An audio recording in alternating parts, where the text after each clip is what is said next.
नमस्कार, माझे नाव तुषार चापरे आहे।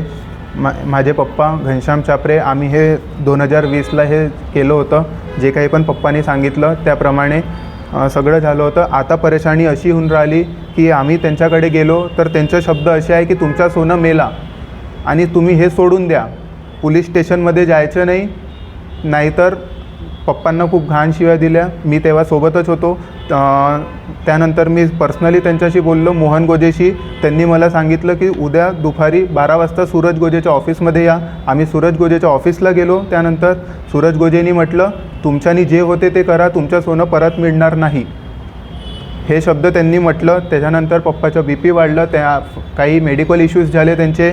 पण आम्ही मग ते नाही, त्यांचे न ऐकता आम्ही पोलीस स्टेशनला गेलो, कंप्लेंट लिहिली। तिथेही आम्हाला काही नाही मिळालं। आम्ही DSP सरांकडे गेलो, कमिशनर ऑफ पोलीसकडे गेलो, पण आम्हाला तिथूनही काही आम्हाला आउटपुट नाही मिळालं आहे।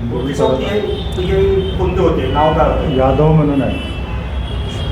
पूर्ण नाव मला नाही माहीत, पण सरनेम यादव आहे आणि आमचे जे फाईल हँडल करत होते त्यांचं नाव हिंगे म्हणून आहे। आणि मला दिल्लीला जॉब पण लागली होती। मी वर्क फ्रॉम होम घेऊन इथे आलो, कारण की माझ्या पप्पाला धमकी भेटलेली होती की जास्त काही कोण धमकी देत होतं? धमकी दोघांनी दिली आहे, मोहन गोजे आणि सूरज गोजे।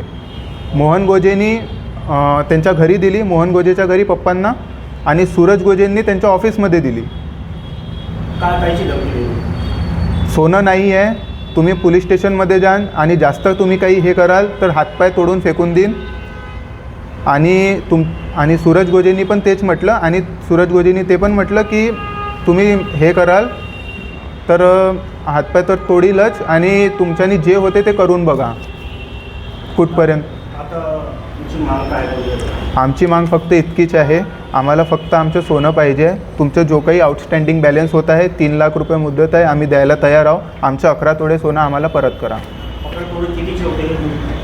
आज 13 ते 14 लाखाच्या जवळपास आहे। एक्झॅक्ट आजचं रेट रोज कमी जास्त होत राहते, पण 11 तोळे शार्प आहे। आणि माझी एकनाथ शिंदे सरांना विनंती आहे की जे काही पॉलिटिशियन आमच्यावर प्रभाव टाकत आहे ते न करे। मग पार्टी ऑफ प्रेशर, मी एकनाथ शिंदेचा माणूस आहे हे पण त्यांचे शब्द झालेले आहे। सूरज गोजे, मी एकनाथ शिंदेचा माणूस आहे, तुमच्यानी जे होते ते करून बघा। सूरज गोजेचा शहर अध्यक्ष, नागपूर शिवसेना, मध्य नागपूर शिवसेना।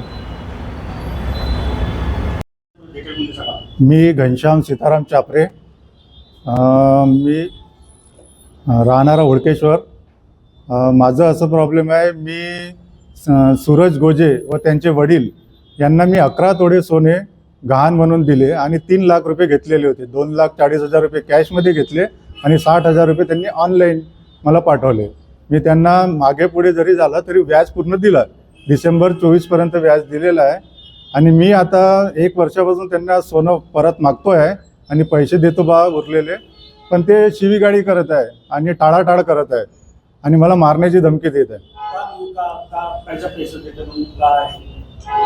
काय म्हटलं? मी 2020ला 17 ऑगस्ट 2020ला मी ते गहाण ठेवलं होतं। त्याच दिवशी त्यांनी पैसेही दिले आणि स्टॅम्प पेपरवर लिखाणी त्याच दिवसी झालेला है। मैंने कंप्लेंट किया पर वहाँ कोई सुनने को तैयार नहीं है। हुड़केश्वर में बार बार गया, हुड़केश्वर के जो PI आए उन्होंने भी हमको हकेल दिया, जैसे एक आदमी कुत्ते को कैसे हकेलता है उस हिसाब से हमको हकेल दिया। बोले आप चले जाओ, आपके हिसाब से काम नहीं होगा, हम देख लेंगे।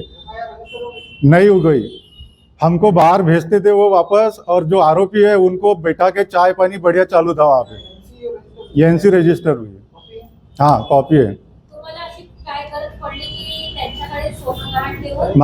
माझा बोलू, माझा मुलगा याचे सूरज गोजे हे नागपूर शहराचे शिवसेना शिंदेचे शहर अध्यक्ष आहे। त्यांनी तेच धमकी देऊन राहिले वारंवार। मी एकनाथ शिंदेचा माणूस आहे, माझं कोणी काही बिघडू शकत नाही, तुम्ही आमदारकडे जा, खासदारकडे जा, माझे कोणी उपळून भारे बांधू शकत नाही, या शब्दात त्यांनी बोललेलं आहे मला। मी हुडकेश्वरला केली, कारण की माझा एरिया तोच होता। मी कमिशनर सरांकडे गेलो, पर्सनली मिळालो, त्यांनी 2 मिनटं PIला फोन लावला पण काही झालं नाही। मी निवेदन आपल्या गडकरी साहेबांकडे दिलं, फडणवीस साहेबांच्या सचिवालयामध्ये दिलं, पण कुठेच काही झालेलं नाही आहे। माझी कोणीच ऐकत नाही आहे. कधी दिलं आपण निवेदन? हे आता 1 महिन्याआधी. शिंदे साहेब दिलं. हो. शेवटी मी का आता तुमची मागणी काय? माझी माग एवढीच आहे, मला माझ्याकडे जे असेल पैसे मी द्यायला तयार आहे. 3 लाख रुपये परत देतो. माझे 11 तोळे सोनं त्यांनी परत करावं. कारण की 3 ते 4 महिन्यांनी माझ्या पोरीच्या लग्नाची तयारी सुरू आहे. अगर हे झालं नाही तर मी माझं काय होईल हे फक्त देव जाणो. त्याच्यामुळे माझी वारंवार तब्येत खराब होऊन राहिली. रात्री 1 वाजता मला हॉस्पिटलाइज जावं लागलं.